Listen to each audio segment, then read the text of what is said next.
Na mtazamaji, natumai mzima popote pale ulipo na karibu katika Majira ya EBN Wikendi.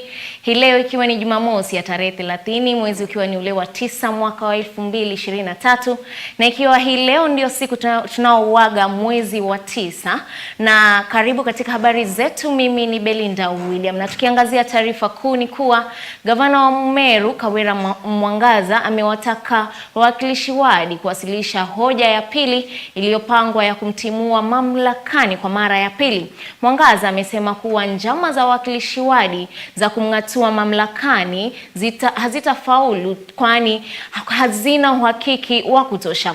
Gavana huyo ambaye amekuwa na mizozo ama akizozana pamoja na wawakilishi wadi pamoja na naibu wake Isaac Mutuma, amesema hoja inayopangwa ya kumtimua mamlakani inafadhiliwa na chama cha kisiasa ambacho hajakitaja. Mwangaza alisema hayo wakati wa mkutano wake wa kila mwezi na wanahabari na kituo cha redio cha Mashinani. Watu wamesikia habari za maybe impeachment, the governor is being impeached again. I've talked to several MCAs, nisikia what is the problem, because after the deputy president Rigathi Gachagua ambaye alipatiwa nafasi na president wetu kutuunganisha na kutuweka pamoja, we've been working together for more than 5 months, but of late 2-3 weeks ago tumesikia mambo tena, and after calling so many MCAs wameniambia kwamba ni kusukumwa na vyama. Ninaomba hivi, hata kama watu wanatafuta impeachment, you can't get an answer minus a formula. Huwezi kuweka impeachment ambayo hauna grounds. Tungependa pia kama Wameru tujue what are the grounds ambazo zina lead to impeach. Few noises that watu wanaweza kusikia nje, si mwananchi wa kawaida. Mwananchi wa kawaida ana shida hata kidogo. Problems ni the few leaders that are so greedy and preparing for 2027 to take leadership ya governorship ya Meru County. Watu bado hawajaamini ya kwamba governor wa Meru ni mama.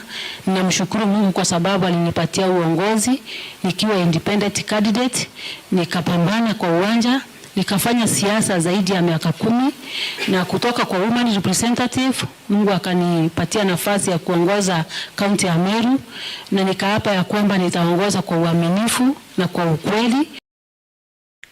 Na mtazamaji, tukisalia katika taarifa inayofungamana na kung'atuliwa kwa gavana mamlakani, ni kuwa wanachama wa bunge la kaunti ya Nyamira wanaotaka gavana wa Nyamira Amos Nyaribo kutimuliwa mamlakani wamesema kuwa kuna majaribio ya kuhujumu mchakato huo, wakidai kuwa bado hawajabaini azma yao ya kutaka gavana huyo kuondolewa afisini. Hoja ya kumwondoa Nyaribo mamlakani itajadiliwa siku ya Jumanne wiki hii, huku kukiwa na wito wa mazungumzo ya umoja katika kaunti ili kufanikisha maendeleo.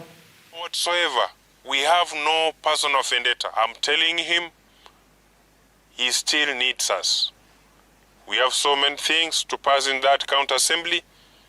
We are waiting for the budget. Hongera kwa MCA, maana wanafanya kazi yao. Hivyo ndivyo katiba yetu iliyotuambia ya kwamba hao ndio wanafanya kazi ya kuangalia gavana kama anafanya kazi yake kwa ukweli. Ninataka kuomba all leaders wajue ya kwamba tumechaguliwa kufanyia watu wetu kazi, wakuja pamoja, waongee, waone kama kuna jambo, waone ni nini wataweza fanya. Tunayo na tunataka kuambia kuwa siku ya Jumanne msiwe mbali na sisi. Tunadhani kuwa huyu gavana wetu ataonekana katika bunge letu la Nyamira. Muje na msikie kama sisi ni vidole tulikuwa tunamnyoshea zenye zarawama za bure ama kweli kuna Tukisonga mbele ni kuwa Rais William Ruto amewataka viongozi kutoka eneo la Mlima Kenya kukomesha migogoro yao ya kisiasa na kuangazia kuwahudumia wananchi.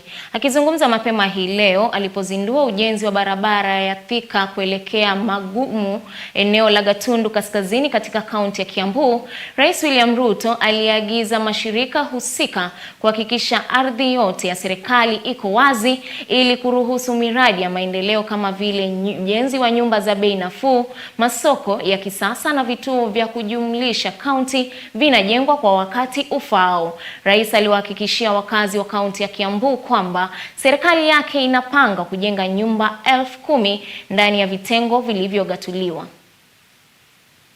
Hatutaki mivutano ya siasa. Hawa wananchi wametimiza sehemu yao, wametuchagua. Sasa ile deni tuko naye ni deni ya kuwafanyia kazi hawa wananchi. Tujenge soko, tuweke maji, tuweke barabara, tufanye housing, tufanye ile kazi ingine, tupange ajira ya hawa vijana, ndio tuweze kupeleka taifa letu la Kenya mbele. Na mimi nataka niwahakikishie watu wa Kiambu, hakuna mtu yeyote ambaye atazuia maendeleo hapa Kiambu. Hivyo tumekubaliana na county government ya hapa Kiambu ya kwamba tutashirikiana national government na county government tuhakikisha kwamba soko 20 inajengwa Kiambu. Tayari soko 11 tumetangaza kandarasi ya ujenzi, tunatafuta contractors na wataanza ndani ya mwaka moja, hiyo soko yote itakuwa imekamilika. Aliana lazima tupange ajira ya hawa vijana. Vijana muko? Vijana wa hapa Kiambu muko?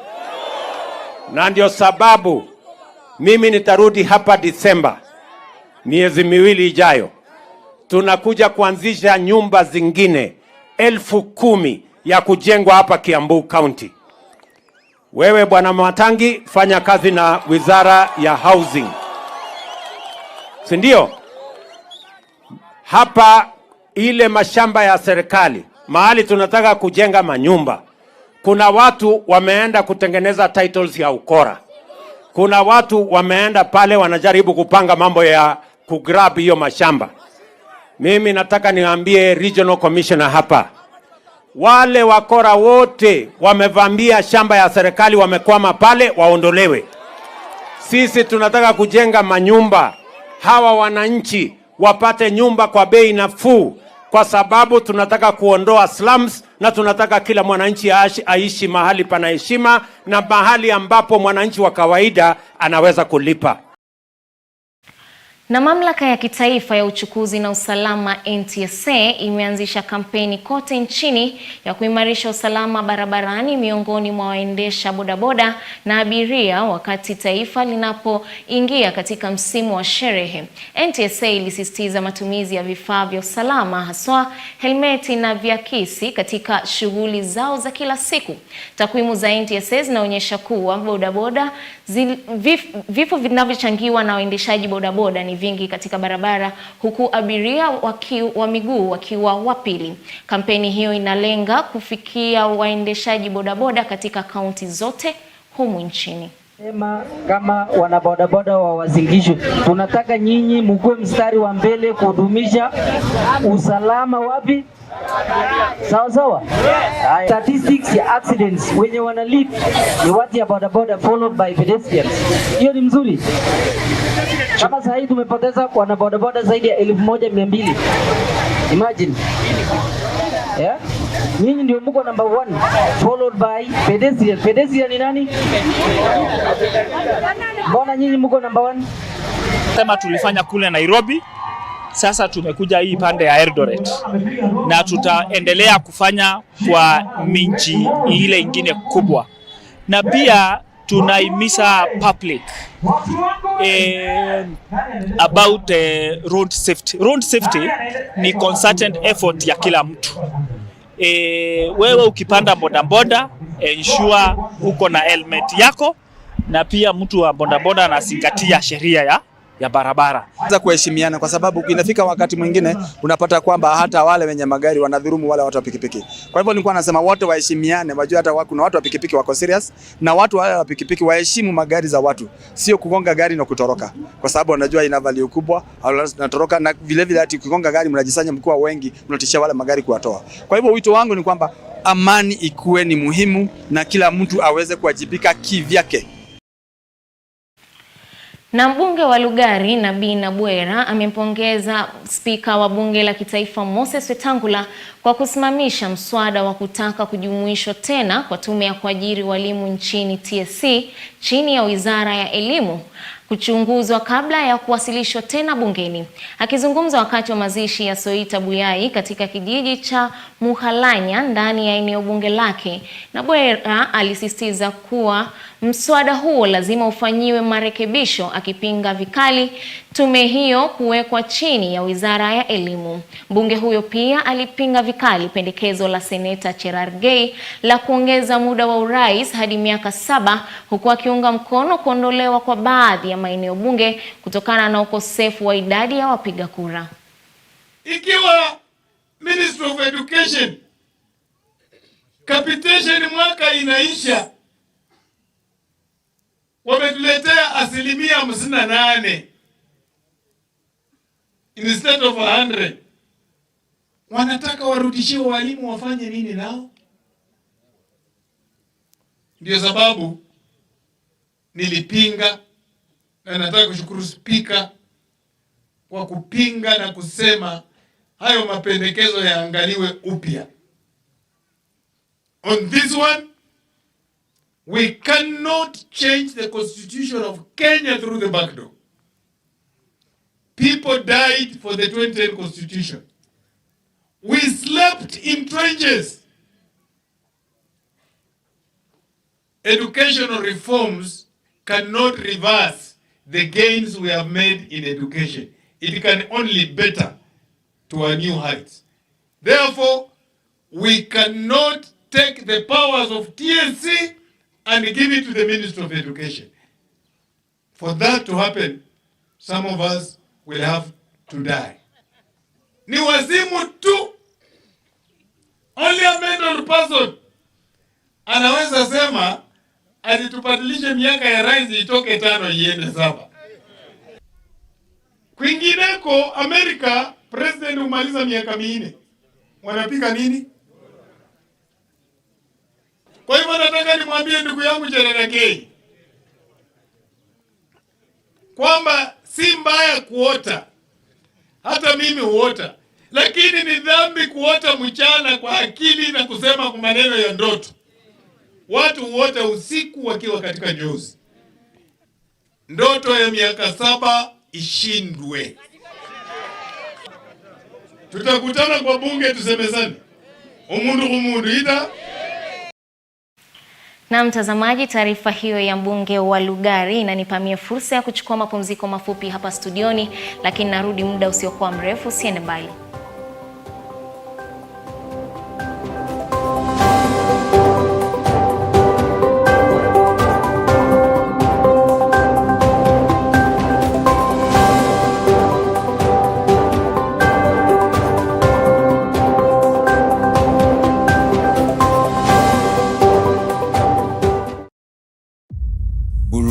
Estate, once the most organized and largest estate in East and Central Africa, now a pale shadow of its former glory, threatened by illegal constructions straining the already weak drainage system. The estate is on its knees. Residents allege a cartel of well-connected individuals is behind the estate's decline. This field has already been grabbed by some developers and divided into 2. They want to put in high building. The laughter of its residents now replaced by hushed whispers. Who are the puppet masters, and can the soul of the estate be reclaimed from the clutches of greed? This Saturday at 7 and 9 p.m. join Victor Enzo Belli on a special assignment of Trash and Trespass, the battle for Buruburu Estate's soul. Only on EBN, Ecclesia Broadcasting Network. From the 1st of October on EBN TV. Ninakuja nikwambie mpendwa that all of us have had an encounter with the glory of God. And every other Sunday from 11 a.m. join Bishop John Kitonga and the Redeemed Gospel Church Huruma family for in-depth teaching and preaching of the word. Ayubu nilingoja akuwe na hasira sana, akuwe kama vile Elijah alisema, kasema hata afadhali nife alipokuwa anafukuzwa na Jezebel. And who can forget the praise and worship?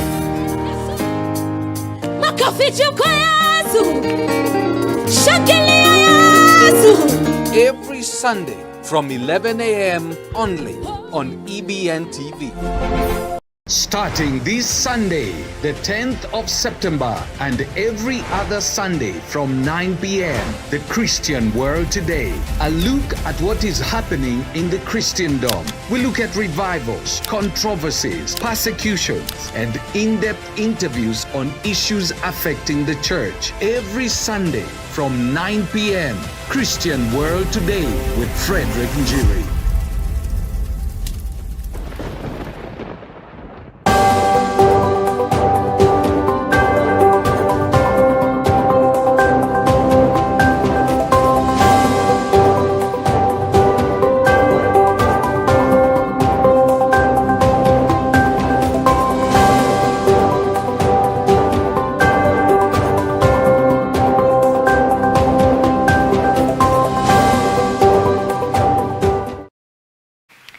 Na mtazamaji, karibu tena, tuendelee kufahamisha taarifa ambazo tumeweza kuandalia hii leo. Na katibu mkuu wa huduma za urekebishaji Salome Biako amesema kuwa idara ya elimu gerezani inapanga kushirikiana na washikadau wengine ili kuongeza elimu bora kwa wafungwa. Biako alibainisha kuwa wafungwa wengi wameomba kupatiwa elimu ya masomo ya kiufundi ili waweze kupata vyeti halali pindi tu wanapomaliza muda wa vifungo vyao. Aidha, aliongeza kuwa idara yake inajitahidi kuongeza madarasa katika magereza na walimu ili kuwawezesha wafungwa wanaopenda kupata elimu kuelimika. Biako aliyazungumza hayo alipotembelea magereza ya Murang'a na Marajau. Been here to check on the ongoing greening project, and we are happy to say that the process that we are progressing well, and we are hoping to meet the people here in the central region are going to meet their target of planting the number of trees that are allocated to them, and we are happy to see the progress, and we are happy to see the inmates are actively engaged in vocational training to enable them acquire skills that will be useful to them when they leave prison, especially skills relating to carpentry, welding, tailoring, masonry, knitting, and cottage industries, which are ongoing. We are exploring possibilities of expanding these workshops in line with the presidential directives of growing the SMEs, because we are hoping that our inmates eventually can become entrepreneurs. They can take advantage of the Hustler Fund. They can hopefully be engaged in the CAIPs that are being set up by the county governments, as well as be able to look after with the goal of looking after their families and after themselves. We have a very vibrant Department of Education which works in collaboration with stakeholders to increase the number of classrooms, to increase the number of teachers, to train the teachers. Last year we trained 57 teachers to equip them with CBC skills, and in some of the prisons, we even have graduates, like in committee, 14 of them graduated as lawyers. We are escalating here to see whether we can have more equipment in terms of computer labs, proper laboratories, and proper furniture for the classroom, so that we can see how we can help the inmates who are very keen on going back to school and finishing even up to university level depending on their capability.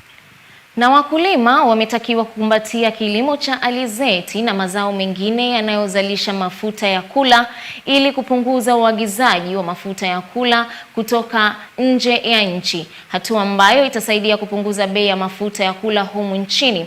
Mamlaka ya kilimo na chakula AFA inatarajiwa kuagiza tani 500 za mbegu za alizeti kipindi cha wiki 2 ili kutatua tatizo la uhaba wa mafuta ya kula nchini. Tunataka kwa wakulima waingilie pia ukulima wa sunflower, sababu ni mojawapo ambazo rais aliongelea jana kuhusu mafuta ambayo inatumika nyumbani, ambayo ndio inaitwa edible oils. Ukiangalia bei ya mafuta imeenda juu sana na watu wamelalamika sana kuhusu bei ya mafuta. Lakini pia sisi kama Wakenya tunaweza kujikimu na kujisaidia katika kuwa na edible oils, sababu katika hii nchi yetu tunaweza farm many different types of seeds. We are giving seeds for sunflower, which is very good for edible oil, ambayo inaweza tumika kutengeneza mafuta, inaweza tumika pia kufeed wanyama kama birds, the seeds zake ambapo zikishatolewa, alafu pia kufeed mpaka ng'ombe, steps zake zinaweza kufeed ng'ombe. Kwa hivyo tuko na vitu mingi ambayo inaweza kutusaidia, na wakulima wengi wanafaa wajue kwamba wakati unapanda kuna ile kitu inaitwa crop rotation, na tulikuwa tumefunzwa na tunaendelea kufundisha wakulima kwamba when you plant this a certain crop this season, it is good to change it to another. Na sunflower inafanya vizuri sana katika nchi ya Kenya. Lately wakulima hawajakuwa wako na a lot of experience ama wafanyi ukulima wa sunflower, but we want to encourage them that in Kenya Seed we have proper certified seeds ambazo zinaweza kusaidia na zinaweza kuwa na bumper harvest katika ukulima wa sunflower, na utaweza kuuza, you will have a lot of there's a lot of market for it. Mambo ya mafuta kuimport, nchi yetu inatumia pesa nyingi sana. Na waambia ya kwamba sisi Kenya Seed tunatoa mbegu ile safi ya sunflower ambaye ni hybrid. Tuko na hybrid ile mzuri ya 3-way cross, hybrid 8998. Tuko na Kenya Feather ambaye ni nyeusi. Tuko na ile mbegu ya nyeupe inaitwa Hungarian White ambayo tuna export nchi za nje, ambayo inatupatia pesa za kigeni. Tuko na different ecological zones. Tuko na ile 8998 ambayo inachukua 3 months for dryland areas. Tuteme kama Machakos, Kitui, tunafanya vizuri sana. Na ziko zingine za island variety kama Kenya Feather inahitaji mvua nyingi, inapandwa sehemu kama Kisii, sehemu ya Kericho, sehemu ya Nakuru, sehemu nyingi hata huko Migori. Na serikali inapanga mipango ya kuanzisha vituo vyake vya uokoaji vya watoto vya umma mbali na vilivyopo vya kibinafsi. Waziri wa Leba na huduma za jamii Bi Florence Bore amebainisha kuwepo kwa vituo vya uokoaji vinavyomilikiwa na serikali ili kuzuia ulanguzi wa watoto nchini. Right now is that we are trying to establish our own rescue centers away from the private centers, basically because of child trafficking. And we want to ensure that that doesn't happen here in Kenya. We want to have these children in these centers, and with time, we'd want them to integrate with the other families in the society, some of them to be adopted, some of them to be able to stay in a home family setup, so that we don't take them away from those setups, so that they can also grow and become responsible citizens of this country. So eventually we'd want them be taken back to the society. But the ones that don't have relatives, we'll still hold them here for some time until they are able to grow. I'm happy with what the society is doing. Currently we have about 400 that are in secondary school, and school fees is paid by the society. So we would also want to appeal for Kenyans of goodwill, Kenyans that have support, that they can also support the society in bringing up these children. Specifically at the Mwangaza Rescue Center, where we have our Child Welfare Society of Kenya in charge of this center. I've come to look at the progress, to look at how the children are doing, and I'm happy that they are doing well. This is a center that has about 132 children. 82 are out in schools, primary and secondary. About 50 of them are below maybe the age of, between the age of 3 years to about 10. They're still here, and I'm happy with the progress. I've come to actually come and look at the construction that is going on here. If we expand this facility, we'll be able to accommodate, we'll be able to make these children comfortable as they stay here. Na zaidi ya wazee 1000 wanaoishi katika mazingira magumu kutoka eneo la Chui Gitugi katika kaunti ya Murang'a wamenufaika na chakula cha msaada na blanketi kutoka kwa taasisi ya Loto kwa ushirikiano na shirika lisilo la kiserikali la Ahadi Kenya Trust. Mkurugenzi mtendaji wa Loto Wangare Mwaura alibainisha kuwa shirika hilo linashirikisha wazee kwa kuwaelimisha katika kujiandaa kwa mvua zinazokuja za El Nino. Mbunge wa mteule Sabina Chege pia alisema serikali inafaa kuongeza shilingi 2000 za kila mwezi kwa wazee hadi shilingi 5000 kwani nchi inapitia nyakati ngumu za kiuchumi. Today we're here to celebrate the Day for the Aged, which is going to happen on the 1st of October. So today we decided to come here and commemorate the day with the guys of Murang'a. And the reason for this is because we wanted to create more resilience, especially with the old people. We wanted to give them food, we wanted to give them blankets, especially during this season for El Nino. And what we want to do is make sure that they are enlightened and they're also told about their rights as they're aged, in terms of them accessing health, in terms of them accessing society benefits for the aged, that they're supposed to write their names and actually be able to get a stipend every month. So we want to make sure that the elderly of the community are taken care of, so that we make sure we have somewhere we can come and gather wisdom later. Na nashukuru vile mmesaidia wazee. Unajua hawana shida sana. Kutafuta ni ngumu. Sasa vile mmefanya kina Kamau na hao wengine mmekuja nao, mimi naweza mshukuru na nimwambie asante sana na muendelee kuwa hivyo hivyo. Nafurahi sana siku ya leo, tunapewa sakura na tutapatiwa pesa ya kusaidia sisi. Sasa Mungu amubariki sana na muonekanie. Wazee katika nchi ya Kenya, ni vizuri tuwaangalie vizuri, wengine wako katika hali ya hatari wakati ambapo wanaachwa peke yao. Lakini haswa ambapo wakati ambao wanajiandikisha, ni vizuri pesa yao ifike kwa muda, na kama inawezekana tutapeleka mswada katika bunge ili wapewe 1500. Because the work they did for this nation, we cannot even be able to pay them. And because as their last days they are not able to work, it is important that the government takes care of it. We want the medical care to be taken care of for our elderly and also the social support so that they have something to eat.